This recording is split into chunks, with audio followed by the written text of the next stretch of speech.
Hello everyone, welcome to learn with Shefali. आज हम class 9th English reach for the top का part first के NCERT solutions करेंगे। ठीक है, संतोष यादव की जो स्टोरी है उसकी एक्सप्लेनेशन हम पढ़ चुके हैं। बहुत इजी एक्सप्लेनेशन थी प्रीवियस वीडियो में।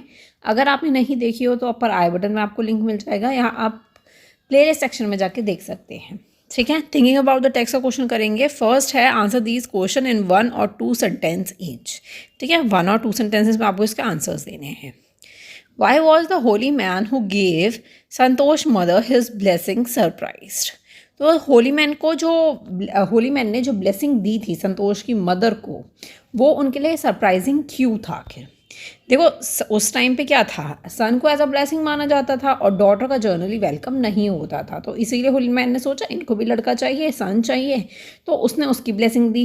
लेकिन उनकी ग्रैंड मदर जो थी, अनबॉर्न चाइल्ड की ग्रैंड मदर जो थी, उनको बेटा नहीं चाहिए था। तो यही रीज़न था जिससे वो सरप्राइज हो गया था। The holy man had assume that the Santosh mother wanted a son as a part of the society she belong to, regard birth of the son as a blessing. ठीक है, सन को एज अ ब्लेसिंग माना जाता था, तो इसीलिए assume कर लिया था उसने कि इनको बेटा चाहिए होगा।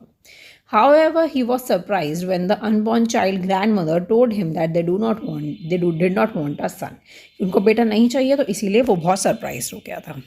ठीक है, नेक्स्ट देखते हैं। सेकेंड क्वेश्चन है, give an example to show that even as a young girl Santosh was not ready to accept anything unreasonable. तो आपको एग्जाम्पल देना है कि यंग गर्ल जो जब थी संतोष, तो वो रेडी नहीं थी कोई भी बेफालतू की चीज़ों को, किसी भी ट्रेडिशन को फॉलो करने में। ठीक है, क्योंकि उसका मेन एग्जाम्पल ये था कि जितनी भी अदर गर्ल्स थी उस विलेज में, तो वो ट्रेडिशनल ड्रेसेस पहनती थी, लेकिन संतोष क्या प्रेफर करती थी, शॉर्ट्स प्रेफर करती थी। तो ये इसका मेन एग्जाम्पल है। आपको एग्जाम्पल देना है तो मैंने आपको बता दिया, वही एग्जाम्पल मैंने लिखा भी है। Even a young girl Santosh was not ready to accept anything unreasonable. She was not content with her place in the traditional way of life and began living life on his own terms from the start. उन्होंने start से ही अपने ही terms पे life जी थी। Other girls जो थी वो क्या पहनती थी, ट्रेडिशनल इंडियन ड्रेसेस पहनती थी, और संतोष क्या प्रेफर करती थी, शॉर्ट्स प्रेफर किया करती थी। ठीक है, तो एग्जाम्पल आपको लिख देना है।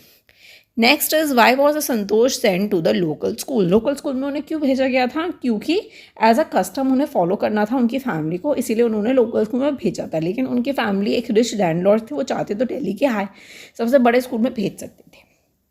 ठीक है, although Santosh parents were rich landlords and could have send her to the best school, Santosh was send to the local schools में भेजा गया because of the privileging custom in the family. जो कस्टम था, ठीक है, ट्रेडिशन था, उसकी वजह से।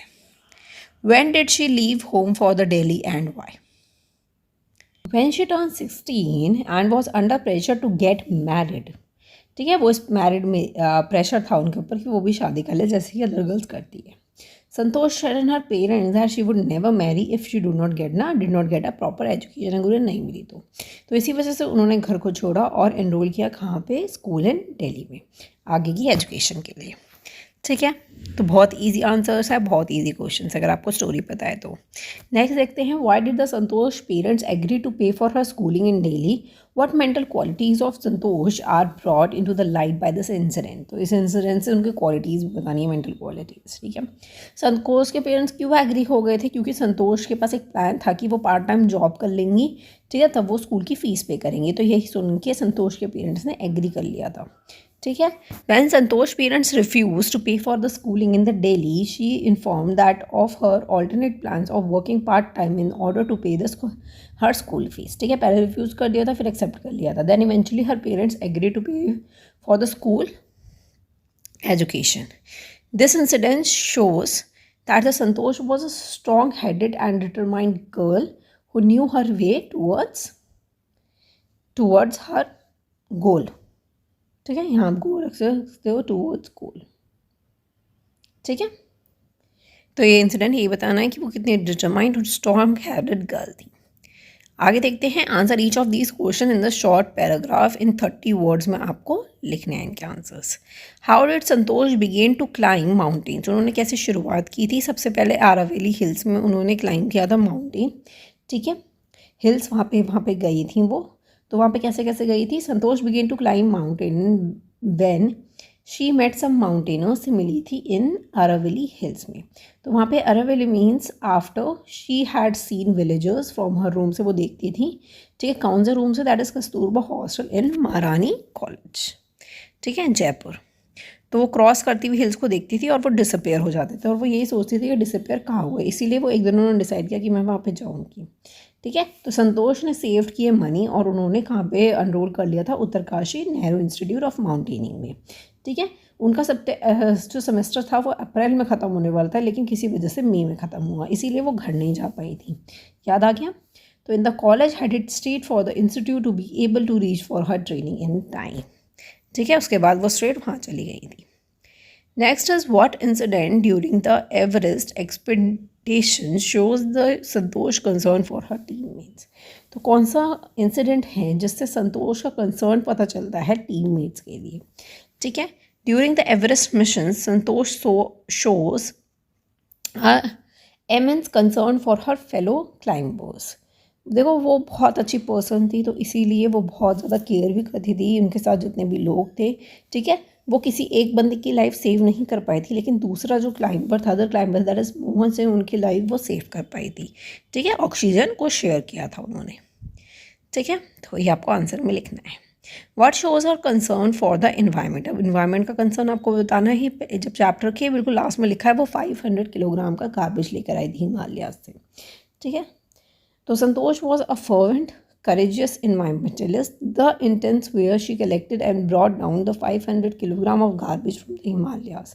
It reflects her deep concern for the safety of environment as well as the well-being of the people. ठीक है, आगे देखते हैं। How does she describe her feelings at the summit of the Everest? तो उन्होंने अपनी फीलिंग्स कैसे describe की थी? वो बिकॉज ये इनडिस्क्राइबेबल थी। ठीक है, और वो इतनी ज़्यादा हैप्पी भी थी। When the Santosh was at the summit of the movement Mount Everest, her joy knew no bounds. She claimed that her feelings were indescribable. Unfurling the Indian flag at the top was a spiritual movement for her, and she felt proud as an Indian. ठीक है, I hope आपको ये चीज़ question भी clear हो गया होगा, बहुत easy था। नेक्स्ट देखते हैं। Santosh Yadav got into the record books both time she scaled Mount Everest. What was the reasons for this? First time वो तो फर्स्ट वुमेन बनी थी, यंगेस्ट वुमेन बनी थी। ठीक है, सेकंड टाइम क्या था, उन्होंने 2 बार क्लाइंब किया था, इसी वजह से उनको पद्मश्री अवार्ड मिला था। ठीक है, the first time she climb Mount Everest she got the record of the youngest women in the world to achieve the feast. The second time she climbed Mount Everest, she became the only woman to climb Everest twice. ठीक है, इतना clear हो गया है। आगे देखते हैं next question क्या है। Complete the following statements. आपको ये स्टेटमेंट्स कंप्लीट करनी है। First one is from her room in the Kasturba hostel Santosh use to क्या करती थी? वो विलेजर्स को देखती थी और फिर वहाँ से सडनली वैनिश हो जाते थे। तो वही चीज़ आपको लिखनी है। Watch villagers from her room going up the hills and suddenly vanished after a while. ठीक है, नेक्स्ट देखते हैं। When she finished college Santosh had to write a letter of apology to her father because apology का letter क्यों लिखना था? क्योंकि वो घर पे नहीं जा पाई थी और बिना परमिशन के उन्होंने उत्तरकाशी में क्या कर लिया था? एडमिशन ले लिया था। She had got herself involved at the Uttarkashi without his permission. Third है during the Everest expenditure her seniors in the team admire her. तो किस चीज़ पे एडमायर होते थे वो? संतोष के climbing skills, physical fitnesses, mental strength, इन सब से क्या होते थे? वो एक्सपायर होते थे। तो ये आगे आपको लाइन कंप्लीट कर देनी है। While her concern for others and desire to work together with them. ठीक है, तो वो डिज़ायर था उनका कि दूसरों के साथ वर्क करना, उनकी देख थोड़ा सा कंसर्न करना क्लाइंबिंग के टाइम पर भी। तो वही सब चीज़ जो है वो दिल को छू जाती थी और वो उनसे बहुत ज़्यादा एडमायर होते थे। ठीक है, ये लास्ट क्वेश्चन है हमारा। Pick out the words from the text that means the same as the following words और एक्सप्रेशंस। तो आपको पैराग्राफ की भी दे रखे, जैसे फर्स्ट में दे रखा ना, फर्स्ट पैराग्राफ की में एक वर्ड होगा जिसका मतलब ये चीज़ होगी। Took to be true without proof. ये टुक टू बी ट्रू होगा लेकिन प्रूव नहीं है, इसका मतलब हमने एज्यूम्ड किया है वो चीज़, तो इसका आंसर क्या हो गया? Assumed. Next is based on the reason, sensible and reasonable. ठीक है, तो that means rational. The usual way of doing things, usually काम करना, दैट इज़ ट्रेडिशनल वे में, कस्टम वे में काम करना जो ट्रेडिशन चला जा रहा है। A strong desire arising from within, एक strong desire that is urge. The power to endure without falling ill, that is resistance. तो इसका मतलब क्या हो जाता है, resistance. The power of endure without falling it. ठीक है, इतना क्लियर है। तो ये लास्ट क्वेश्चन था आपका। ओके चलिए अब मिलते हैं नेक्स्ट वीडियो में। नेक्स्ट वीडियो में हम नेक्स्ट पार्ट की एक्सप्लेनेशन पढ़ेंगे। आपको वीडियो पसंद आई हो तो लाइक ज़रूर कर दीजिएगा, और चैनल भी पसंद आए तो सब्सक्राइब करना मत भूलिएगा। Bye bye.